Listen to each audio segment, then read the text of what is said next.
next we're going to hear from Dan Littmann. Dan also has a remarkable background as well. My degree is from computer science from Purdue University, but I spent most of my working period on my degree over at University of Michigan. And Dan has a degree from University of Michigan in history, but he also has then acquired an MBA at the University of Michigan as well. And after, this is following a period of working in the Air Force, and as I mentioned, one of the core indicators often we look at of people that have focus and achievement and aspirational direction from the military side and those from engineering and science sides of the house are often core indicators that they target interesting domains and take them quite seriously.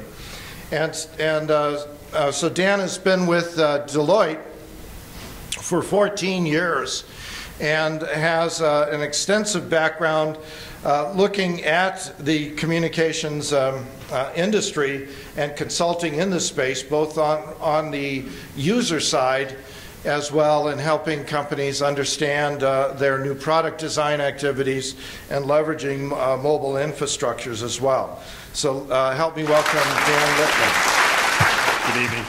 Thanks, Ben. And thanks to all of you as well, especially for not snickering too loudly at the history degree. So that counts as well. So Pallav talked a little bit about disruption overall and into the industry and what's at stake. I'd like to double click a little bit on the network side of the house. So both the RAN and even on the wireline side when it comes to video. So not something we have to tell this audience too much, but of course, demand is growing at an exploding pace. It's really exceeded everyone's expectations, and at least our predictions are for a CAGR of 82%, really through 2015.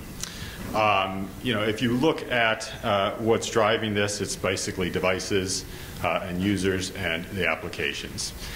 So for the longest time, of course, data it differs quite a bit from voice. Voice, a minute is a minute of use, right? In data, a minute can be anywhere from a very tiny amount of use to a huge amount of use in terms of streaming high-quality video, right?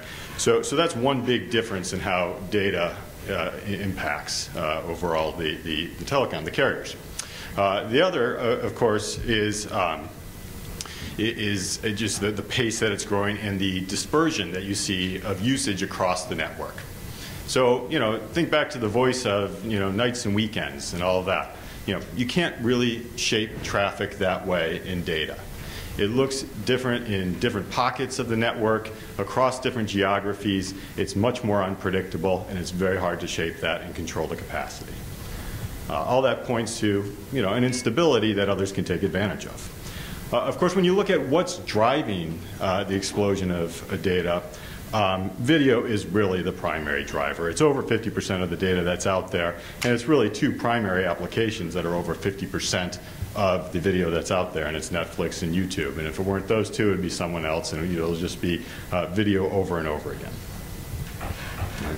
So the net result of this is that you have an environment where data is growing much, much faster than revenue. Data growth at 113%, revenue growth at 6%. The equation leads to a declining yield. Right? So our numbers say, 9 cents per meg in 2012, going down to 2 cents per meg in 2015, and that trend continues. Right? So of course, those pricing models certainly favor the consumer in terms of contributing to declining yield. And the obvious conclusion there, I think, is, hey, well, we should monetize this data. We've got a product that people love. That's a good thing. We shouldn't look to say, hey, dissuade people from, going onto the network. We should say, how do we monetize that? But of course, as you guys well know, that's more difficult than it sounds in an era of unlimited pricing plans and what consumers have gotten used to. So there are limits to what you can do on that. The good news, I think, is if you look at being able to control for the massive amount of data growth, is that geographically, very little land area generates the vast majority of traffic and the vast majority of revenue and profit. Right? So we've said close to 70% is generated of revenue is generated by about 10% of the land area. So when you're thinking about the choices about the carriers are facing about whether to build out more and more capacity to basically adhere to this and to take that declining yield, there's a limited geographical area where they're going to have to build that out. And that's when things like, obviously, the small cells and Wi-Fi offload become very, very important. So I am going to apply my history degree a little bit here and look at the history of, in 1994 to 2006 versus what we see 2006 to the, the next 12 or years of 14 years, not math, of 2018, right? So, and this is kind of before and after. From a device standpoint, it's 13x, more and more devices under the market, users per device. It's going to grow a little more slowly over the next period. Right, from a usage perspective, right, usage has increased 6x. Now it's upwards of 45 to 70x. Right, from an ability on the supply side to gain the capacity, you can look at limited compression gains going forward. Technology will probably get a 5x to 7x gain. From a spectrum standpoint, I think you'll see the historical trend continue after a lot of wrangling in Washington to still get a 3x gain. But the big blue bar in there where it says Wi-Fi's role, right, an offload role, it makes a lot of sense to start, basically moving on to Wi-Fi for a lot of the users. And that's where you see some of these more disruptive models, or at least their attempts to be disruptive, come into play. It just, when you have demand that exceeds some of the supply that's out there right now, you'll always lead to some of the new business models. Okay?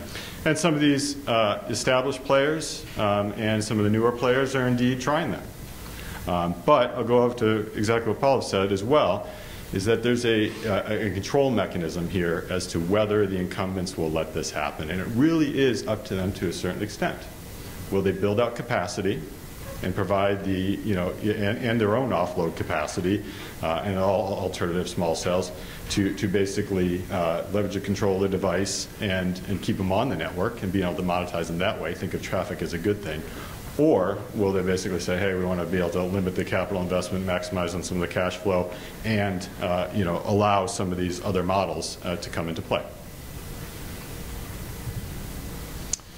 When you look at video on the wireline, it's of course a very different scenario. Before you had a ecosystem in a great amount of change. Here you have high fragmentation, but a very stable ecosystem that I think is much more ripe for disruption. So even as you say that overall subscription video seems to be doing just fine, very stable, starts to have little declines, but some of those are governed by the economy. You do have an over-the-top environment that is small right now, but from a usage standpoint is taking off. And this is some of the example of the fragmentation that will go on. And of course, the content providers are the big difference here, and they've been very adept in controlling this fragmentation. But to a certain extent, they're also incenting the move to OTT. They're incenting it not only by offering consumers a very limited amount of channels that they actually watch, but forcing them to take many more at increasingly higher prices. But that also incents their distribution channels, the cable companies, the satellite companies, the telcos, to make a move as well, because they're the ones who are having to pay the increasing content fees as well. And what I think people start putting together, both on the device side and on the carrier and distribution side, the network side, is that ecosystems start to matter, right? It's ecosystems around mobile devices, around in the home, the coordination with the RAN, with the wireline, with Wi-Fi offload, bringing it back all to that.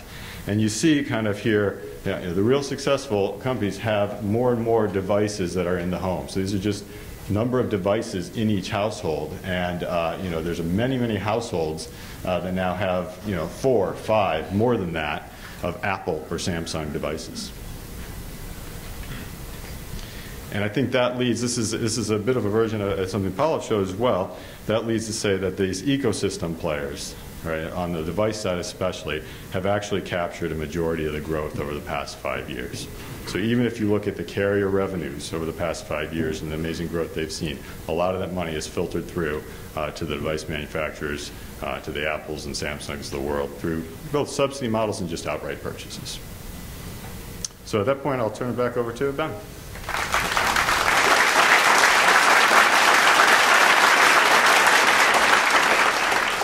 Yeah, certainly the history notion is extremely important. I find among the biggest mistakes of general managers is a failure to appreciate or get a running start at looking at the future.